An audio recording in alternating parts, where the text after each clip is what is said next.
Vamos aproveitar antes que o ciclone chegue na minha região e que tem luz, né? Estourada, para variar, mas enfim, pra gente fazer uma atualização dos 30 antes dos 30, né? Dessa vez é Morte no Internato, da Lucinda Hilley. Se você está achando estranho, não lembra desse livro na lista original, é porque ele não estava na lista original. Ouso dizer que acho que ele não tinha nem sido lançado, né? Nem tinha nem sido lançado na época da lista original. Mas enfim, eu substituí A Confissão da Leoa, do Mia Couto, porque eu comecei a ler A Confissão da Leoa, li quase metade. E decidi que eu não era obrigado a passar por aquilo. É um livro, assim, onde um contexto meio tribal, assim, mas, sabe, tinha muito misticismo, assim, as mulheres eram muito... Era um livro muito, ai, coitado, assim, sabe, aquele vitimismo feminista, sabe? E daí era basicamente as mulheres da aldeia se masturbando, fazendo sexo com os mortos, né, que eram algo muito melhor do que, né, ter um homem realmente. Enfim, né, decidi que não sou obrigado a passar por essa experiência e substituí por este livro porque Lucinda Hilley é uma autora que eu gosto bastante e achei, assim, fiquei meio mal comigo mesmo ao descobrir que ela morreu 2 anos depois dela ter falecido, né? Porque ela faleceu em 2020. Não, um ano depois, né? 2021. Depois de 4 anos lutando contra o câncer.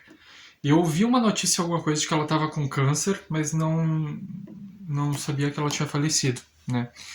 Mas provavelmente quando eu ouvi a notícia ela já tinha falecido, afinal de contas, né? Só foi divulgado o câncer dela como a causa da morte, né? Não foi falado antes. Mas enfim, do que se trata Morte no Internato? É um livro que ela escreveu em 2006 ainda, e estava engavetado, né? Aí no início dele tem uma nota do filho dela, o filho mais velho, que é coautor dela em uma série infanto-juvenil, que acho que nem veio para o Brasil.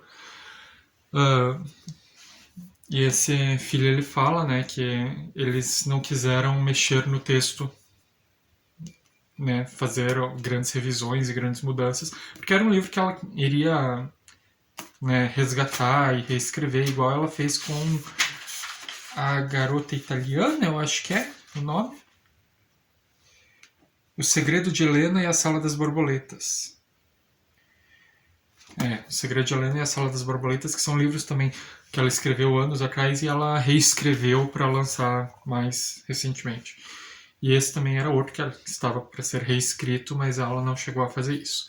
Aí o filho dela achou melhor mexer o mínimo possível, sabe? Ele não disse que não mexeu em nada, mas mexeu o mínimo possível para manter a voz da mãe dele aqui. E deu para reconhecer a autora aqui, mesmo sendo um livro bem diferente assim. O que eu já tinha lido dela tinha sido A Garota do Penhasco, que eu li lá em 2013, e A Rosa da Meia-Noite, que é um livro que ele tem esses elementos de suspense que tem aqui. Também tem uma grande descoberta, uma investigação rolando, mas é bem mais em segundo plano, digamos assim, do que acontece aqui. Aqui a investigação é o cerne da história, né? E tanto A Garota no Penhasco quanto A Rosa da Meia-Noite ficaram entre os melhores do ano em seus respectivos anos de leitura, né? E Morte no Internato tem tudo pra ficar também, apesar de, tipo, assim, eu gostei. Eu acho que gosto mais dele do que da Garota do Penhasco, inclusive. Mas enfim, do que se trata a história, né? Sobre uma morte no internato. E é isso. Tchau. Mas aqui a gente vai conhecer como é que é o nome do infeliz? Charlie Cavendish. Que é um aluno de um internato, ele tem assim, notas razoáveis, não muito boas, mas enfim.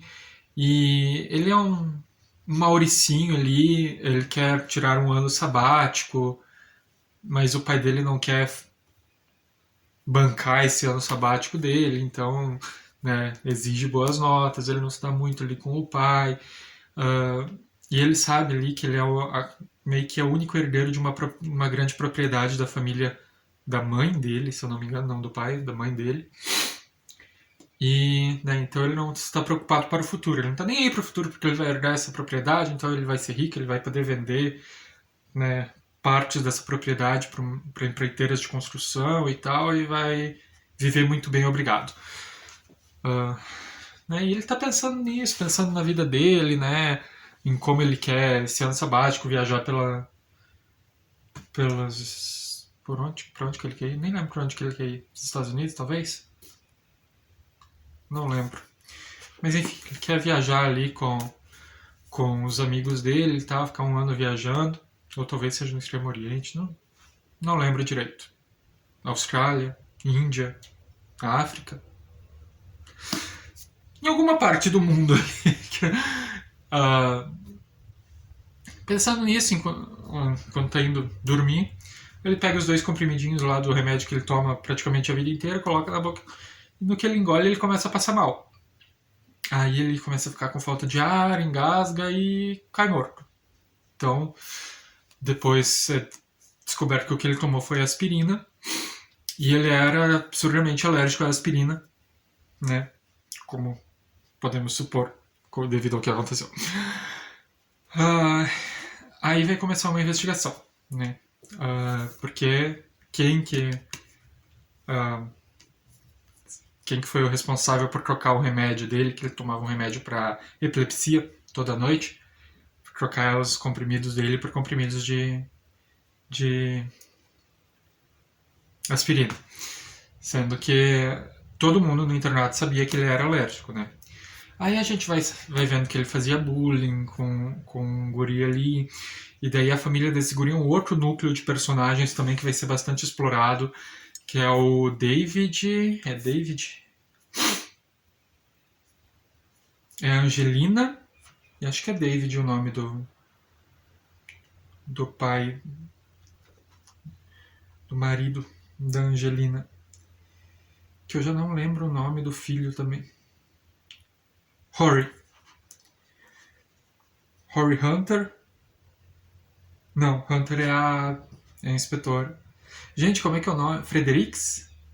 Não, Fredericks é o cara da escola. É Rory. David, é Rory.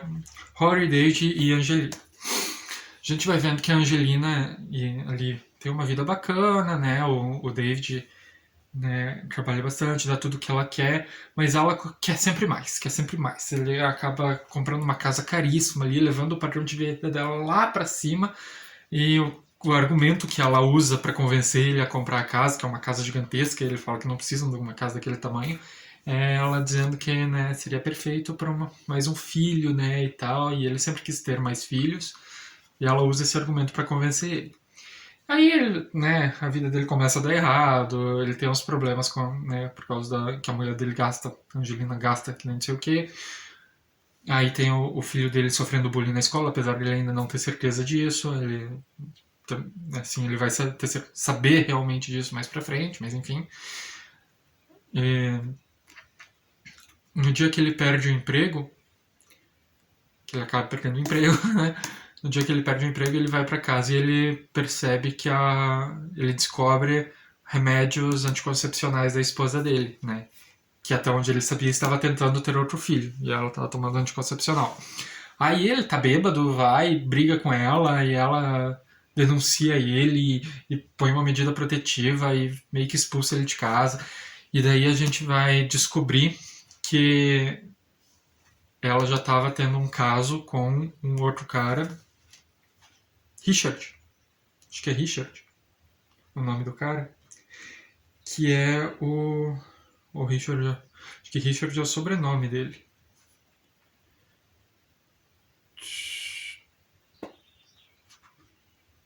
Acho que Richard é o sobrenome dele. Mas ele é. Angelina tá. É. Julian. Julian. Julian, que é o advogado dela, que fez a medida protetiva contra o marido e tudo.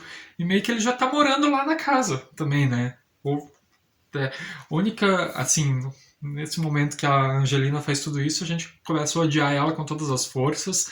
Daí a gente passa a odiar o Julian também. E depois a gente vê que a Angelina é só uma mosca morta, tonta, uma sonsa, que era totalmente, né, controlada e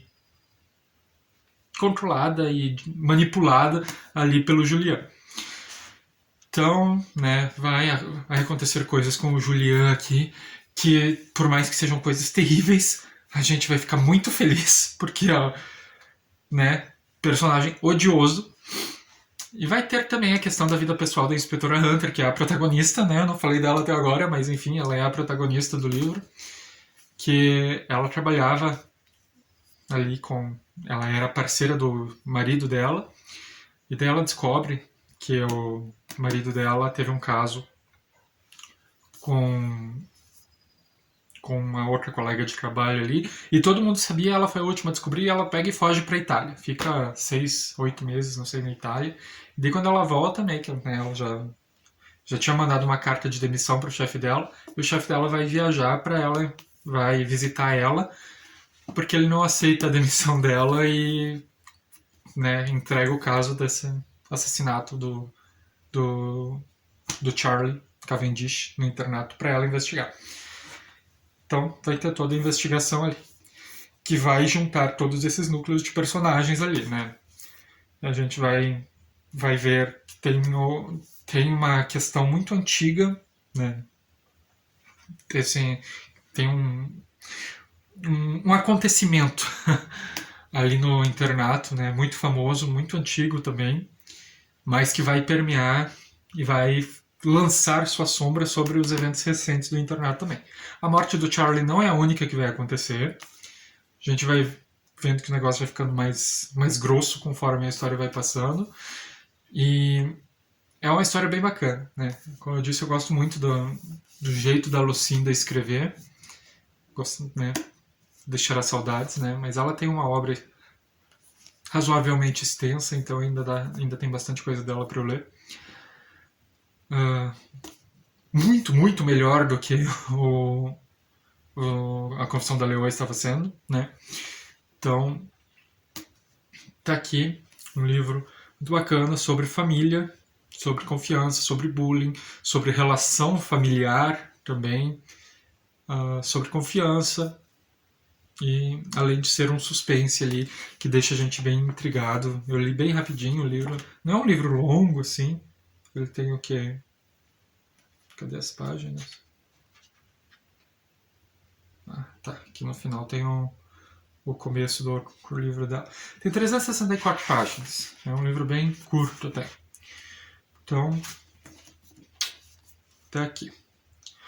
Próximo livro que eu vou falar aqui, que já está lido, mas, né, depois eu gravo sobre ele, não sei se vai dar tempo de gravar agora, é O Setembro Não Tem Sentido,